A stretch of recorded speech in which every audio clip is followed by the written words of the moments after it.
अस्सलाम वालेकुम, मेरे यूट्यूब चैनल में खुश आमदीद। मेरी शक्ल ही मेरी सबसे बड़ी दुश्मन है, जिसने भी डाली बुरी नज़र ही डाली। कभी कभी मैं सोचती हूँ कि लोग कहते हैं कि अल्लाह कभी किसी के साथ ज़्यादती नहीं करता, मगर मेरे साथ तो अल्लाह ने सिर्फ ज़्यादतियाँ ही की हैं। मुझ पर कुफर का फतवा लगाने से कबल अगर आप मेरी कहानी जान लेंगे तो शायद आप भी यही कहें। मेरी माँ का इंतकाल इसी वक्त हो गया जब मैं इस दुनिया में पहला सांस लिया। मेरा पहला सांस मेरी माँ का आखिरी सांस साबित हुआ। तभी किसी ने मेरा नाम रखने का नहीं सोचा। पैदा होते ही मेरा नाम मनहूस डायन और चिड़े रख दिया गया। माँ के कफन दफन से फारग होकर जब लोगों को मेरा ख्याल आया तो उन्होंने मेरे वालिद की फौरन दूसरी शादी कर दी। मेरी सौतेली माँ जो मेरे नाम पर घर में आई ही मुझे अपना सबसे बड़ा दुश्मन समझती। इसे मेरा वजूद इस घर में अपनी वतन की याद दिलाता, और मेरा बाप तो वैसे ही मुझे डायन समझ चुका था, जिसने इसकी बीवी का खून चूसकर इसको मार डाला। मेरा बचपन सौतेली माँ के मार खा के साए में गुजरा। घर की कोई ऐसी चीज़ ना होगी जिससे उन्होंने मुझे ना मारा हो।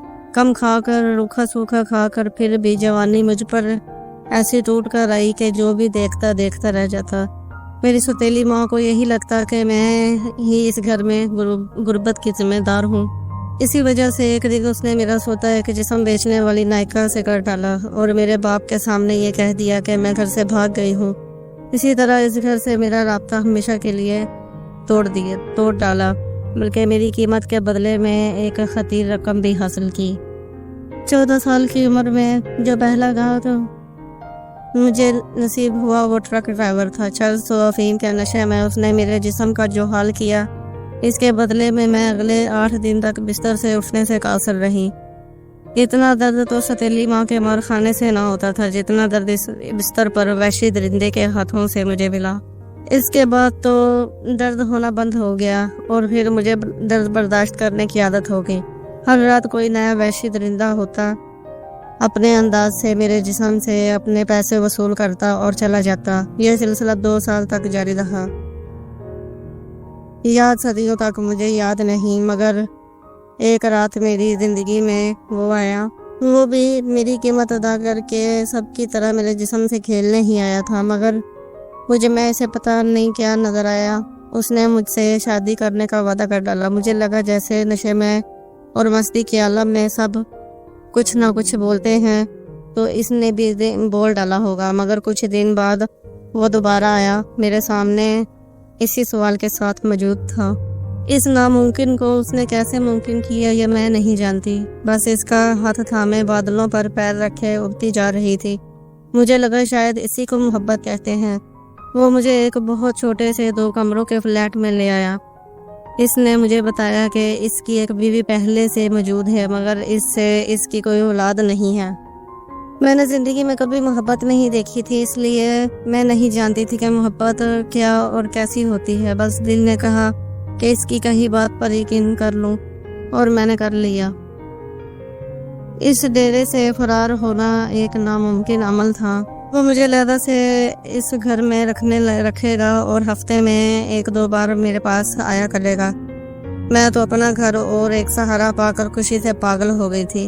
मैंने इस घर को अपनी मोहब्बत से सजा दिया। वो भी कभी कभार आता, बहुत कम गो और अपने काम से काम रखने वाला आदमी था। मुझे लगा मोहब्बत करने वाले ऐसे ही होते होंगे।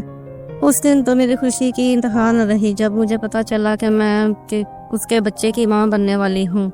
इस दिन इसके चेहरे पर भी मैंने मुस्कुराहट देखी। इसने मेरा बहुत ख्याल रखा, मेरे खाने पीने, मेरे आराम का, हर चीज़ का बहुत ख्याल रखा। यहाँ तक कि वो दिन आन पहुँचा जिसका मुझे शिद्दत से इंतज़ार था। अल्लाह ने मुझे बहुत ही प्यारी बेटी से नवाजा था।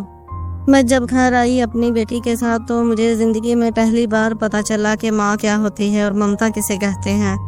वो मेरी बेटी के पैदाइश के दूसरे दिन मेरे पास आया और बेटी को गोद में लेकर कहा कि इसका और इस नायिका का सिर्फ 1 साल का कॉन्ट्रैक्ट था, अब इसको औलाद चाहिए थी।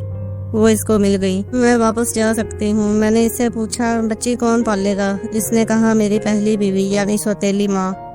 इतना सुनना था कि मुझे वो तमाम ज़ालिम याद आ गए जो मेरे साथ मेरी सौतेली माँ ने किए थे। इसके बाद पहले तो झपट कर मैंने इससे अपनी बेटी को छीना। इसके बाद छुरियों के وار کر کے اس کو ختم کر ڈالا۔ میں اس کو چھریاں مارتی رہی۔ ہوش مجھے اس وقت آیا جب خود کو پولیس حراست میں پایا۔ جس بیٹی کو سوتیلی ماں سے بچانے کے لیے یہ سب کیا، وہ اب بھی سوتیلی ماں کے پاس ہی پل رہی ہے اور میں جیل میں دن کاٹ رہی ہوں۔ نہ جانے مجھے کیا سزا ملتی ہے، اب آپ ہی فیصلہ کریں۔ میرے رب نے جو زندگی مجھے دی وہ بہت سخت نہ تھی۔